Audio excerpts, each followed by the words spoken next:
Hey, we are live from London and Belfast, or near Belfast. I'm not too sure, but Pretty yeah, much. so it's me again. It's the Grey Man with another comic chatting to someone from the comic community. This is James from Comic Deal. Hopefully, all of you are Hello. subbed to him. If not, his link is down below. You must sub him up. So, how you doing, man? Yeah, I am very good. I am very happy to be here, Greyman. I appreciate the invite to come on your show and talk comics. No Um, worries. you're So, definitely one of the first to support my channel as well when you did a shout out for me and got a few subs for me and it's rolled from there. So yourself and yeah, Dino were the first two. So thank you very much and I'm more than no happy to come on worries. for you. No worries, mate. So, how long have you been collecting comics for? It's probably a similar story to a lot of people. It's been off and on for the last like 30, I guess you could say, for the last 35 years or so. Yeah. But yeah, started in the probably late 80s, early 90s. Same old story. The Beano, the Dandy. I think a lot of people would be surprised as well that the first sort of American comics that I had access to were actually, I'm not a big DC fan, but there were DC comics. The likes of I think there was a few Batmans and some Firestorm comics and stuff that were in the local newsagents just randomly one day, and that was the sort of first exposure to American comics, and then rolled on from Yeah. there. So you, Sort of the usual story. yeah. So you did get them in your local shops. Then you did have your local Yeah, news it was like agents. it was like one newsagent on the street around the corner from where I lived. There was like three newsagents, and there was only one that would sort of randomly have American comics, and there was no sort of format to when they got them in. They just appeared, so you just had to check Yeah. them check in every couple of days and see what they had, and pick a few up if Uh, you could. yeah. Do you remember what your first one was, or? The first one that I bought in a newsagent, I'm pretty sure it was a Batman issue. I think it was probably one that my brother bought, and then I have acquired it from him, shall we say? Yeah. Yeah. That's always a But good way of doing it. from the newsagents, no, I don't honestly remember what ones we got from there. Right. They would be long So gone by now. yeah, probably. So the format of the show then is that I get you to talk about 5 comic memories that you have. So we might as well crack on with your first comic related memory. So I'll put you Yeah, on big screen so you can show us something interesting. let's do it. So for the number five, I'm actually going to go I'm going to cheat to go to two comics because these were the first comics that I bought in an actual comic shop in Belfast. There's a wee shop. I don't even remember the name of it. It's in the back of this sort of indoor market, like a small market that had about 20 units. Still there today. There's still actually a comic shop in there today called Coffee and Heroes, but this was a long time ago. And I remember, we couldn't get in. It's in the city, the center of Belfast, and we couldn't always get in. My mum and dad were always funny about letting us go in by ourselves because it was the late 80s, early 90s, probably the more early 90s in Belfast. It wasn't bad then, but they had a lot of memories of Belfast being a little bit worse than it was then. So they were always sort of hesitant to let us go in, but didn't get to go in much. But when I did, I like to go in and sort of chat to the guy running the shop. And the first sort of books I remember buying from that shop was Cyborg Gerbil, Tales of the Cyborg Gerbils, Oh wow! Harrier Comics, and I've never heard of that one. and then the other one that I remember picking up the first time was Aliens 4 as a trade. I think it's a Titan reprint trade, but Right. I think it's Sam Keith was the art in that one as well. Okay. That Tales of the Cyborg Gerbils. That I remember chatting to the guy, and he said to me, "Oh, it's a great book. It's basically the British version of Teenage Mutant Ninja Turtles." Yeah. It was sort of came out in I think it was released in like 1987. It was sort of trying to sort of ride the coattails of that sort of independent turtle craze, Right. Yeah, there was quite a few of them apparently. I don't have any turtle books actually. I have a couple of team ups, but so was it one that you sort of got the rest of the run, or was it literally a one-off, one and done? You didn't want to get any more. Yeah, so this Tales of Cyber Gerbils is a one shot. It came out through the original series. So the original series was a 7-issue run. Right. Recently, I've picked up issue 1 of that. I don't have any more of that. I think it was just a nostalgia thing to pick up the first issue of that one. But no, I don't have any more of the sort of original run. But that one, the Tales of Cyborg Gerbils, is just a standalone book, which is great. You don't really need to go searching for any more. Is it a good story, or is it just a dead rip-off of Turtles? it's different enough. I mean, basically all it is just you know, anthropomorphic creatures that walk and talk and shoot people. And So that's the only thing it has in sort of connection to yeah, the turtles. But it's a fun wee read. It's not as good as I remember it being when I first bought it and thought it was like the most amazing thing I've read. But yeah. it's a fun Did read. the And did the creators go on to anything big and better? no, I think I was because I was actually trying to track down the original artist and writer for it a couple of months ago. Funny enough, I think the artist and he co-wrote it as well. I can't remember his name off the top of my head, but he was doing a lot of drawing for things like Postman Pat comic and like Oh, the old Iron Man right. Sam. So the old sort of British Right, yeah, the wee small sort of pocket books. He was doing a lot of stuff again. I think he was trying to right, break into animation as well, but he I don't think they went on to much. But I think he right. does have a YouTube channel that he posts some animation on from time to time. All Tried right.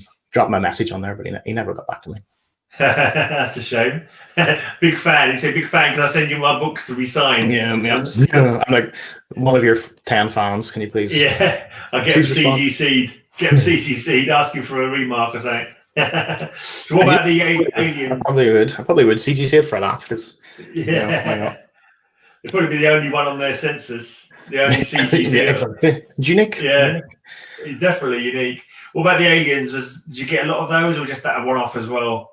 No, I think as I went on, I did start picking up a lot of sort of the Aliens and Predator comics. Again, back then when I was collecting, I was probably in my early teens, and I wasn't sort of it was sporadic buying, and I was picking up Yeah, the odd issue here of one book, and then when I could get back into the comic shop, it was probably 4 or 5 months later I was picking up an yeah, issue of a different run. So I never had any sort of straight runs going on from back then, unfortunately. But I would pick up a few Aliens and a few Predator books if I could. I did get the first 2 issues of Aliens versus Predator back then, so right. I have them in my collection as well. Was it all reprints, or was it actual Dark Horse ones?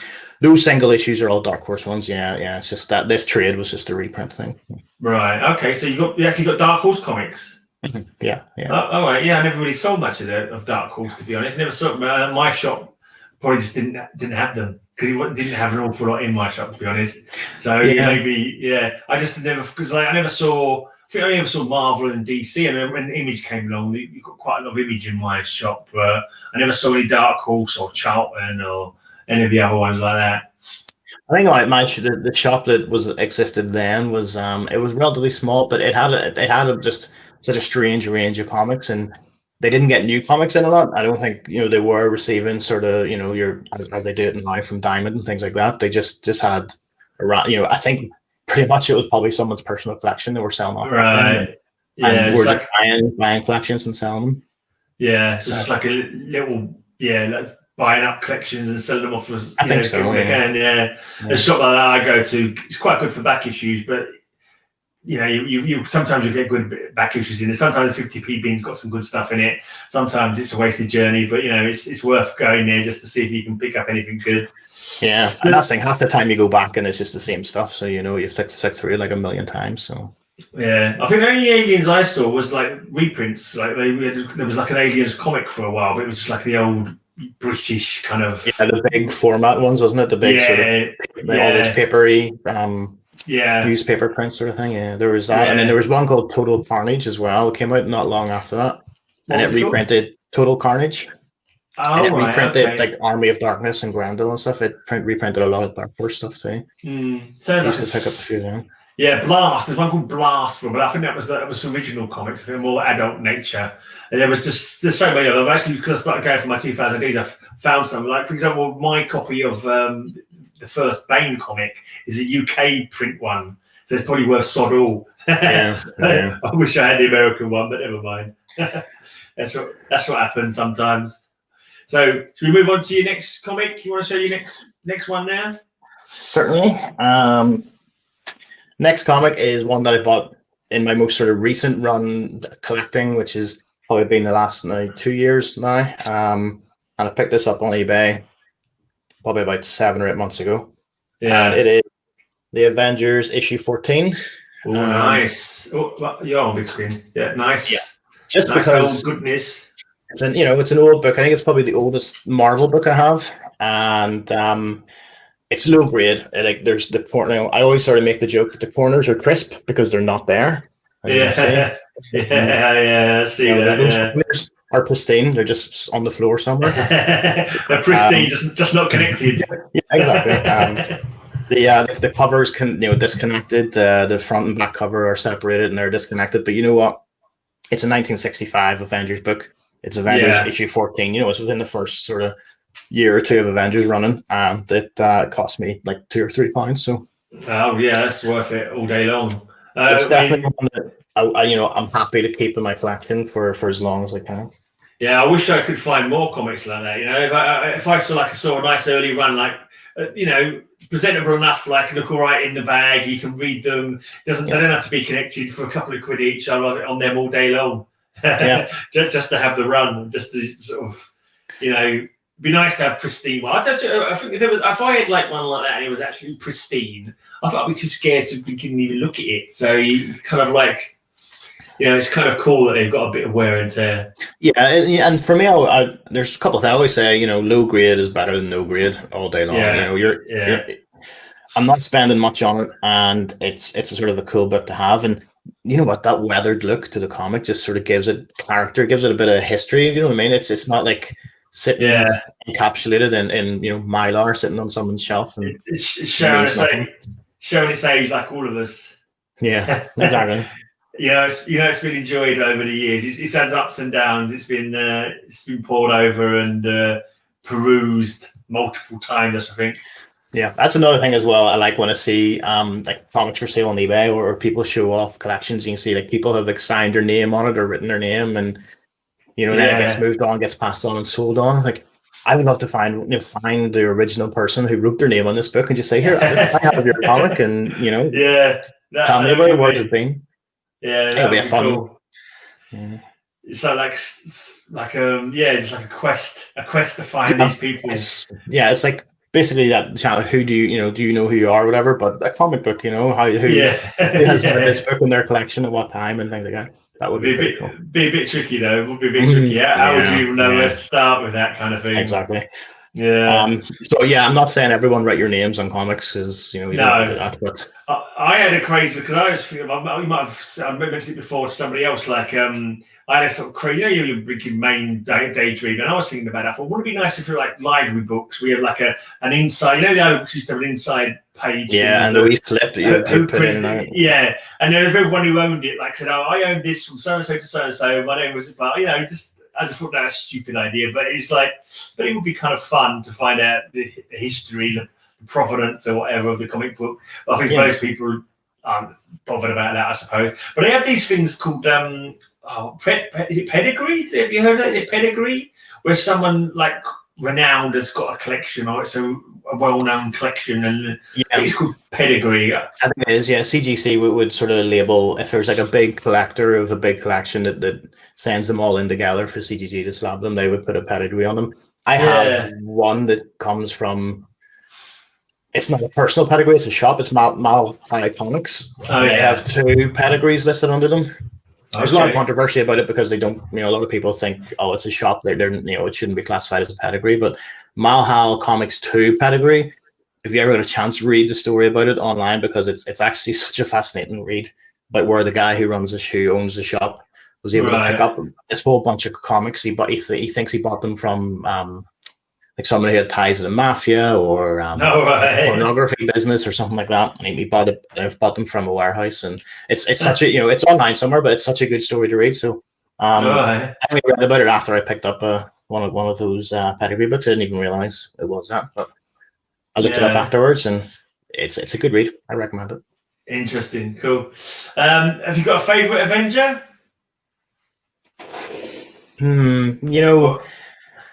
Do I have a favorite Avengers? Yeah, I think these days I'm sort of more towards Captain America than anyone, because I like the fact that he's got a shield. I remember having the old sort of Captain America figure from Secret Wars, the Secret War toy range they did, and there was a Captain America with a shield and everything. So yeah, probably Captain America. I don't. Yeah. I think Iron Man's probably a bit. I don't know, a bit boring at times, but. Okay, so is that a comic that you've collected like a lot over the years? You've got a good run of Avengers? No, again, my like the way my collection is, there's only sort of one title that I'm trying to put a collection together, a run for, and that's the original Teenage Mutant Ninja Turtles run for Mirage. That's what I'm working on at the minute. The rest of my comics are just sporadic buys. They're all over the place. Yeah. They make no sense. I have a lot of comics in there, and I'm sure everyone's the same, but they don't remember even buying. I don't know where I got this from. Yeah, I was going through some old comics today, like old British comics, and I found a load of Star-Lord. I thought, I don't remember getting Star-Lord. Got 1, 2, and 3 of Star-Lord, plus about 7 others. Like, it was, oh, wow, that's cool.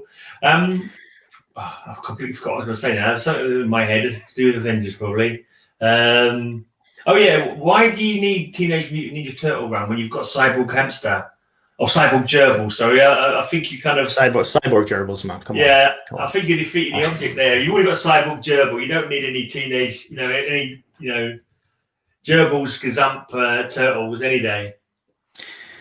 Yeah, I mean, where were you 20 years ago? You would have saved me a lot of money then if that was the case. So I was like, oh. I just love the turtles. I've always been a big fan of the turtles. So that's I wanted to put this when I started sort of coming back into comics last year, because I had a bit more time, a bit more money. You could buy the things you couldn't buy when you were younger and things like that. I said, what, I'm going to try to complete this run of turtles. Now, the only problem is the last 4 or 5 months, the turtle craze has come back again. And you have to wait, probably.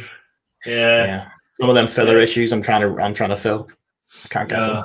Have you got the early ones, the big keys, or?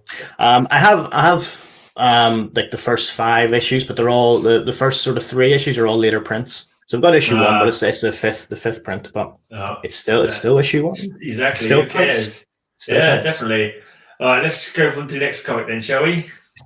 Let's see. All right, this one is Dawn of the Dead by IDW. This is from 2004, so it's pretty recent. 2004. I suppose that's over 15 years old, isn't it? But this one I picked up. Cool signatures. Do I see signatures? You do indeed, yeah. I picked this up in Pittsburgh Comic Con when I was spent a few years in America, and Pittsburgh is basically pretty much where George Romero's from Pittsburgh. They filmed most of their movies in Pittsburgh or the surrounding areas. Dawn of the Dead was filmed in Monroeville Mall, it's called, and the convention is always beside that. So there's a big sort of Dawn of the Dead gathering at any of those conventions. So I bought this, and I got it signed by 3 of the zombies, like prominent zombies who feature in the movie. Right. So there's Machete Zombie. He's called Leonardo Lies is his name. He basically made an industry now of appearing at cons as Machete Zombie. And that's what he does. He's a filmmaker too. He does put out some sort of low budget horror movies too. And and he's on the front. All these zombies appear on the front of the cover too. So Machete Zombie's right here. That's the main picture, isn't it? Machete Zombie. Yeah. So these are basically stills from the movie. Right, because I think I've seen that image. I didn't realise it's from the film. There's a death metal band called Cancer who've got an album cover with some bloke with machete in his head, and I figured maybe that's still from the Dawn of the Dead. I didn't think it. Yeah.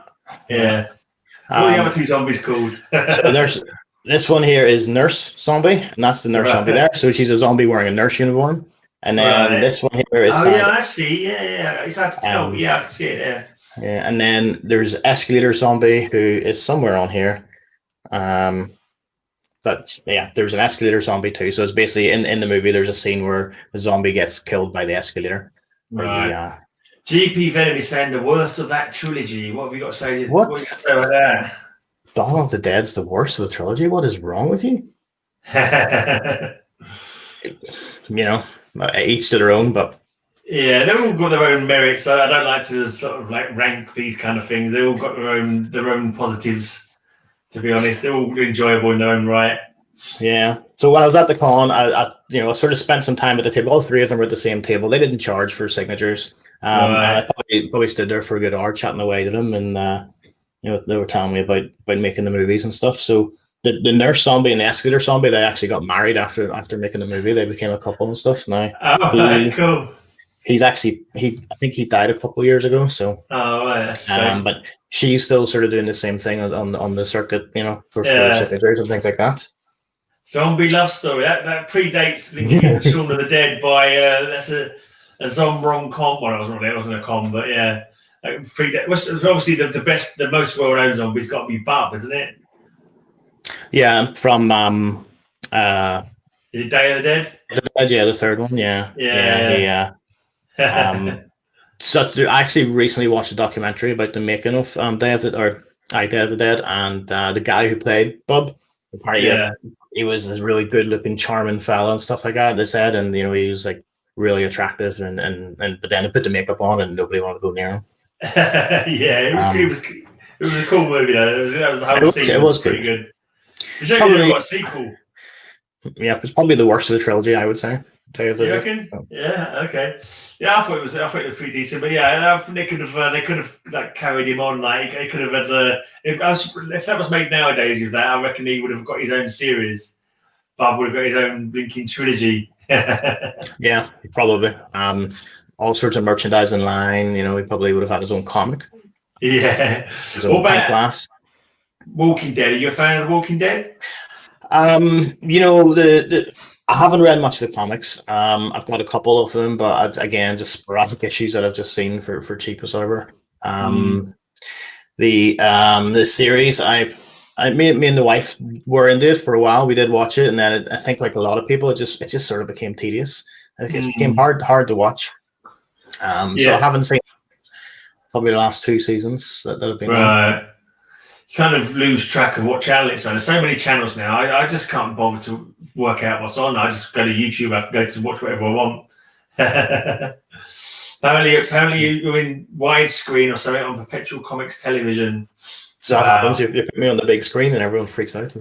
That's right. I've had it on big screen for ages. I forgot about that. So did you buy that just because you knew they was going to be at this con? Or no, to be honest, I was at the con. I knew there was a girl I knew. She was working on one of the t-shirt stalls. So I was there all day, just milling around, and there was a seller selling these. They just came out that year anyway, so it was a new comic when the con was on. So I bought it, and I was just walking past, and George Romero was at the con, but I was broke. I didn't have enough money to pay for his signature. I don't remember how much it was, and he was like the big sort of guest at that con at the time. And biggest regret was not getting his signature on that book at that time. But I just couldn't afford it, so I got the zombies instead. To be honest, they offered. They said they seen me carrying the book. I was walking past, and they said, "Here, we're on that cover. Do you want us to sign it?" And I'm like, "Yeah, go on." That's cool. But yeah, Tom Savini was there too. Got chatting to him as well for a while. Yeah, he was a good laugh to talk to too. Really nice guy too. Special effects. What was his character called in From Dusk Till Dawn? Was it Sex Bomb or something like that? Sex Machine. Sex Machine with his little pistol. He's a pistol girl. Pistol, yeah. Great movie too. Love it. Yeah. So, have you got any other con stories? Was that the only con you went to while you was in America, or was it like there every year, or? No, I was only there a couple of years, and that was the only one I managed to get to. Again, it was mostly just because somebody, a friend of mine was working at a t-shirt stall that year, and I was able to sort of get in with them and things like that. But no, so I was good memories. Good memories. Did you take pictures? Yeah. No, because I didn't. No. So digital cameras then were too expensive, and nobody had really mobile phones that took pictures that well. That's true. Yeah, you forget how different time. Yeah, you forget about how things have marched on, don't you? Things you take for granted now. You forget, like, 10 years ago you couldn't do that. However long it was. It's all in here. What about are you a fan of horror comics? Full stop, or is it just? I was sort of for a while. Probably not the collection, or when I got back in the collection now, but probably, and must have been about. It was actually when I came back from America. I started sort of buying a few comics as well, and I was started picking up a lot of Texas Chainsaw Massacre comics because I love the Texas Chainsaw Massacre, well, the first movie anyway. So I was buying a lot of them, but to be honest, I didn't find them very, very interesting when I was reading to them. So I pretty much sold all them off or shipped them off to Luke for a freebie for him. But that was no, I'm not madly into the horror comics, but I think sometimes it's hard to translate horror from movie to comic page. Yeah, the suspense isn't there. You don't get that sense of suspense. You don't. You need the music. The music and the atmosphere. Don't you? If you look at a black, you need that. Yeah, if it's black and it's all around you, like in a movie, you know something's going to jump out. But if it's just a black panel, it's got no effect at all. I think the best horror ones for me are the old school ones. They're kind of cheesy, kind of silly, but with like half the time the twist you can tell from a mile off. Yeah, that's it, and it's more of the I guess the sort of chilling stories, that you're reading, and not so much the artwork, I guess, is what's going to sort of do it for you. But I think modern horror comics are just trying to go sort of blood and guts, and that's not horror. So yeah, you need attention. You need attention to work. Yeah, I thought The Walking Dead was pretty good actually. The Walking Dead, I've got quite a lot of the trades when they first came out. I thought that did really well, like the horror kind of thing. And yeah, it's been a while since I've read. I've read them a few times, but yeah, they're pretty decent. But other than that, the old horror comics I've got a few of, but they're expected to get older now as well. I thought they wouldn't be so expensive, but they go for quite a lot of money now. Some of them old horror comics, it's quite annoying. Yeah, I've seen that. Yeah. The Walking Dead. I mean, I liked it as a comic. I think I read the first issue digitally, I think, and then I like to pick up sort of like sketch covers or black and white variant covers because I think that they're just nice pieces of art. Yeah. So I have a couple of Walking Dead ones like that, but I haven't actually read them. Funny enough, but the first issue, I think maybe the first two issues I've read, and it's good. But I think going into it after watching the show, it sort of just gives a different. Yeah. It doesn't feel as probably special as it would be if you were reading it for the first time, if you know what I mean. Yeah, probably right, yeah.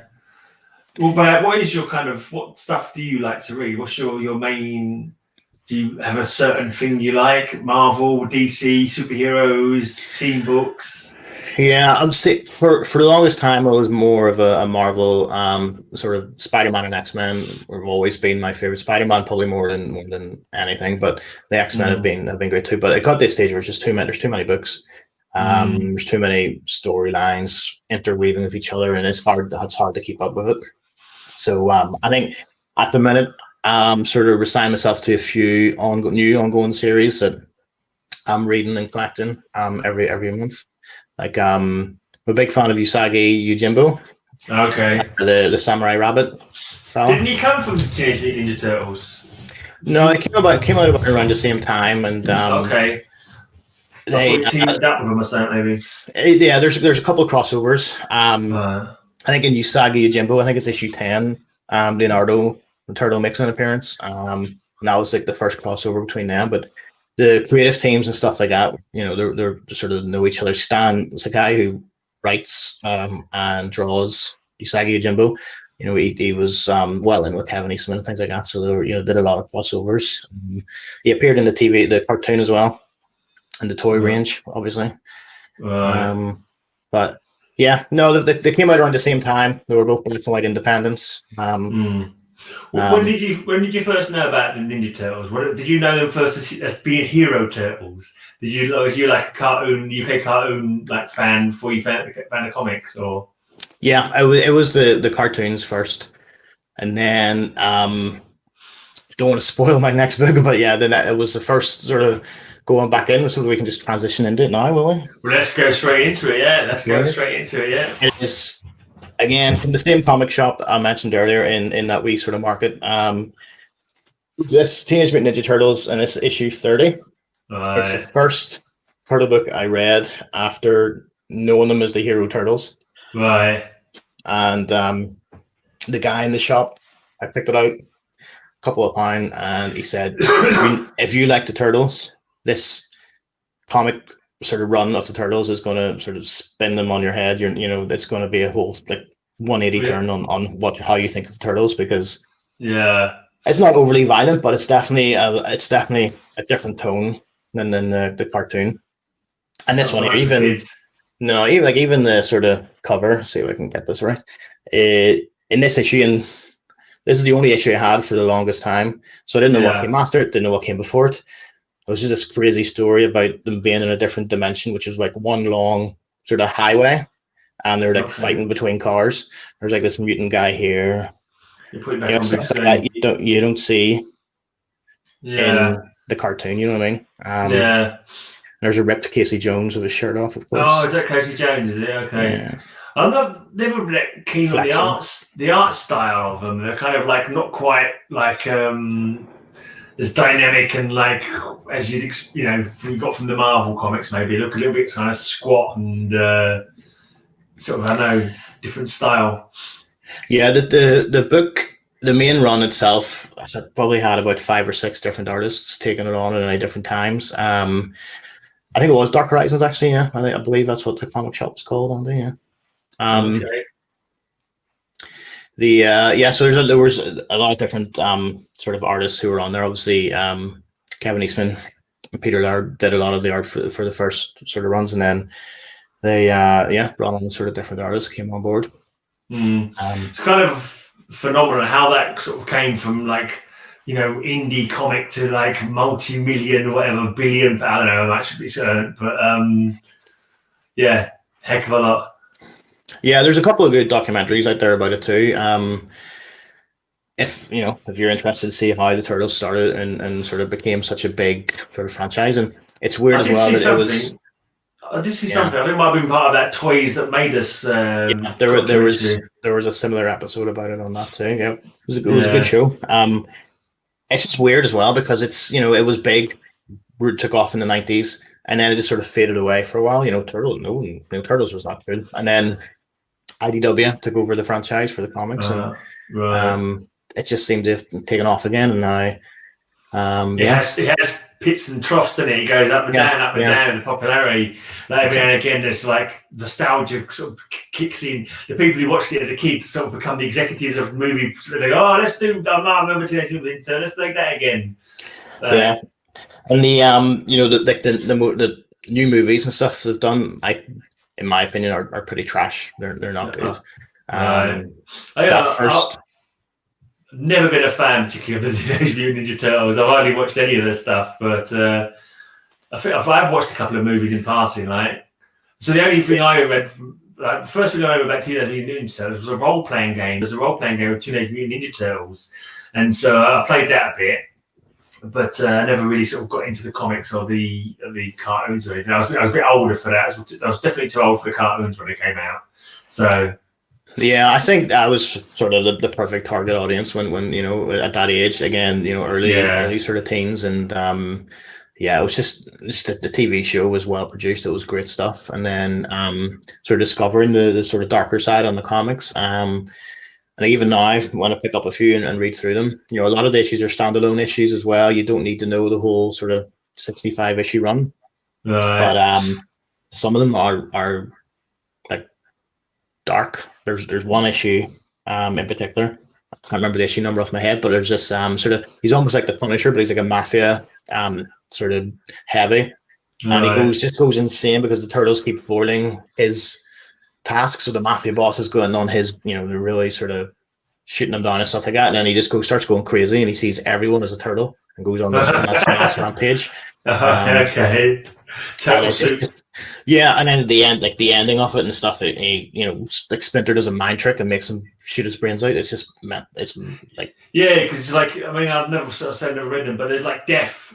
I take it all over the shop. Is there's like lots of people getting high body count in these comic books. Not generally in the main run, no. But there is actually, fun enough, there was a series, a 4-issue series called Body Count that came out. I picked up the hardback trade. Right here, and this one, it is very violent. There's a lot of people who die in this.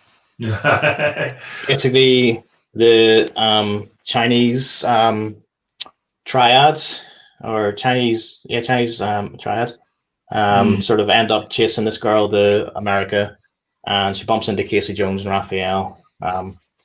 Raphael discovers a love for guns and starts shooting people. Okay. Trying to find some sort of. What's the story with Casey Jones? Because I remember the picture of him from the role playing game I had. And he's he's like into sports or something. He's got like a golf bag full of like different sports bats, like baseball bats and hockey sticks. And is that his thing? That's his thing. Yeah, he big sports fan, and I think it was actually probably the first Turtles movie that they released in the 90s that sort of did a real good take on Casey Jones. He has his hockey sticks, his baseball bats, and he just like beats up criminals and wears a hockey mask. And right, that's a good character too, real good character. Right, is he like a martial artist as well? Or he just pummels people with sticks. Yeah. He doesn't. He doesn't like killing people, and he doesn't like guns. So he has a sort of, he's like the Batman of the Turtle universe. Yeah, I would say. Are the police after him all the time, or is he accepted? You don't really see that side of it that much in other books. In that sort of body count issue, the police do try to chase him down, but then they don't get close. Right, and also I was wondering as well, like, are the turtles sort of acknowledged by the human race in the comic books, or are they just people go, oh my god, it's walking turtles, or they just take it in their stride? In the early runs, they they try to keep hidden, and they stay the sewers. They have their base in the sewers, and they pop up when they need to fight the bad guys and Shredder and the Hand and all that, or the Foot Clan, sorry. And the newer runs and the later issues, I think, and I've started collecting the IUW run from about issue 95 onwards. Hands up, I have from 95 to about 110, whatever the most recent one is. I haven't read a single one of them yet. So I just haven't got around in it. But I will. I do plan on reading them at some point, because that is meant to be a good storyline from that issue onwards. And they introduce a new turtle. They bring in a new sort of female turtle as well. I did hear about that. Yeah, a few people were talking about it. I think at this stage, if I'm not mistaken, sort of people know about sort of overall mutants, and there's a thing called Mutant Town where all the mutants start now live, and there's like mutant cats and mutant dogs, mutant frogs. So when you was a young teenager first watching TMNT, did you ever crush on April O'Neil? Is it?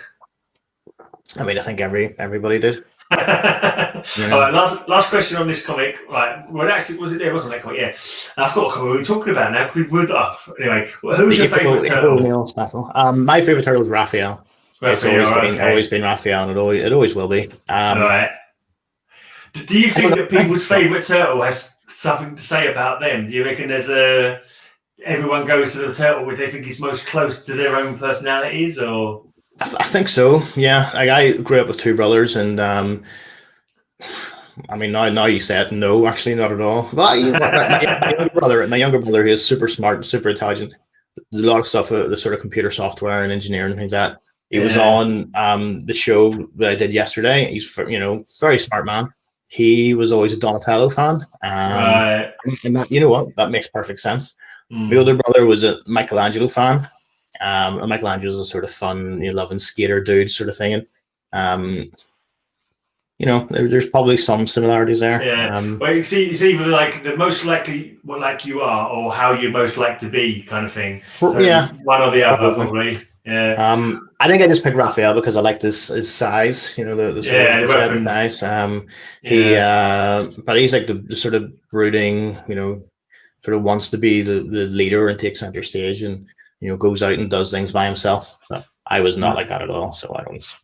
All right. I was going to let you. Right, we're on to the last comic now, aren't we? Yeah. Well, I'll let you share the last comic. I'm going to quickly get my lead and plug myself in, actually. So you show your last comic while I plug myself back in. Correct. Are you ready for the last comic, guys?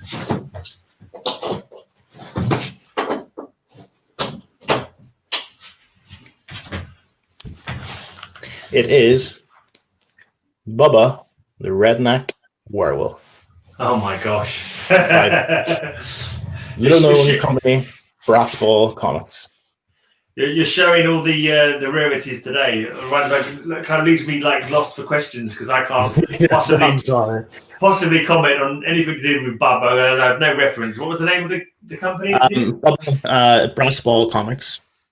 Brass Ball. Brass Ball, yeah. Okay, as in like a see red kind of comics, or ball as in like your cojones. All right, okay. As in what gets frozen off of brass monkeys when it's a cold day. Yeah, exactly, yeah. Freeze the balls with a brass monkey. So, yeah, no, the reason I'm sort of showing these comics is because they all, like these ones, even though, the ones that sort of are that well known, they are, they mean a lot to me, personally, and I think that's why I sort of wanted to show them up, because no one's going to know the Cyborg Gerbils, apart from the guy who made it, probably. And Bubba the Redneck Werewolf. Now, they've even made a straight-to-video or DVD, I guess you got, movie about Bubba the Redneck Werewolf. So he should, really? I think he should be known a lot more. But when was that? How long ago were we talking for that? The movie came out in, I think it was the late 2000s, maybe early 2010s, maybe. I need to look that up. It might be on YouTube. I think it's probably on Amazon Prime, possibly, but you can. It's definitely out there. Was it Bubba the Redneck Werewolf? Was it? Oh yeah, come straight up. Bubba the Redneck Werewolf trailer. Okay, I'm gonna see if I can find out more about that later on. Thanks for the heads up. See, always up for such a good show. Is he as good as the American Werewolf in London, or? No. So basically, he is a hard drinking redneck from Florida who is a dog catcher. He goes out to catch a dog, turns out to be a wolf, it bites him, and he turns into a werewolf. And that's then ringing a bell now you mention it. I might have seen that movie. I've got, I don't know. Rings a slight bell in the back of my head. And basically, in this issue, this was so this is issue 1 on a short run. I think they only came out with 5 or 6 of these issues. And then they did I think it was a 1-issue adaptation of the movie. Came later on, in about 2011, 2012. I think that issue came out. But this issue, this is why it's made number one sort of comic memories, because it is signed by, on the inside we have it signed by the cover artist Sean Surface, who big screen. Sorry. Personally signed. So he says Aaron Gobra, which is Irish. Says welcome to the Wolfpack. Sean was a great artist. He never really made it big. I don't think he gets the credit he deserves. He did pass away about 5 years ago, I think, of cancer. But I don't think he got to where he should have been, because he is so talented. You look at some of his sort of pinups you can see for sale online. The guy had talent. He didn't. Unlucky. Yeah, he just didn't break in. He's also signed by the writer and the creator in there. Was it? I missed that. But where did you say you got this done? Was that at the same con that you was at in Pittsburgh? No, they actually sent this to me. This is before I went to America. They sent this to me personally. Right. There's a story. I'll go into that in a wee second. And then it's signed by the actual artist the interior artist in there too. So James, first official Bubba guy. So this, I've always sort of wanted to be involved in comics from, I would love to be a comic artist, but I can't really draw. And I would love to be a comic writer, but I can't write. So I thought, well, why not try to be a comic colorist? Okay. So probably turn off the sort of millennium, around 2000, I was on, there's a forum called Digital Webbing, and they were producing this sort of anthology book every month, which had some great talent come out of it. Like Ryan Otley started in that book. Scotty Young did his first cover for that book. But there was forums, and you can go in and show off your art, show off your color, and show off your writing. People were forming sort of teams to produce comics and stuff like that. There was a call for a colorist from this company to sort of color the cover, which is actually this cover. They said, do your colors, send it in, and if they like it, they'll hire you for the ongoing series. So Right. I attempted it, and it wasn't very good.